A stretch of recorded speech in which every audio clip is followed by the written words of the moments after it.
நம்ம எதை பாவமா நினைச்சு வச்சிருக்கிறோம் அப்படின்னா, ஒரு பழக்கத்தை நம்மளால விட முடியாம அந்த பழக்கம் நம்மளை பாதிக்குது அப்படின்னா அது நம்ம பாவமா பார்க்குறோம். அதுல இருந்து நம்மளால வெளியவே வர முடியல, அதுல இருந்து நம்மளால சுதந்திரமே அடைய முடியலன்னா அதை நம்ம பாவமா பார்க்குறோம்.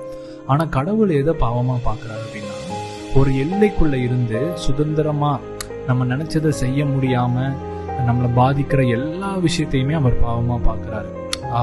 இன்கேஸ் நம்ம ஒரு நாட்டில் அடிமையா இருக்கும்போது நம்மளால அந்த நாட்டில இருந்து வெளியே வர முடியாது, நம்ம நினைச்சதை செய்ய முடியாது, சுதந்திரமா இருக்க முடியாது, ஏன்னா நம்ம அடிமையா இருக்கிறோம். இதையும் அவர் பாவமா தான் பார்க்கறாரு.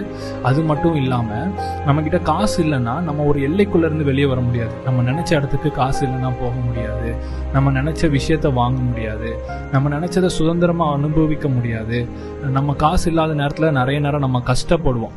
ஸோ ஒரு எல்லைக்குள்ள நம்மளை மீறி நம்மளை ஒரு எல்லைக்குள்ளவே வச்சிருக்கிற எல்லாமே காட் பாவமாக தான் பார்க்குறாரு. ஸோ காசு இல்லாமல் இருக்கிறதையும் அவர் பாவமாக தான் பார்க்குறாரு.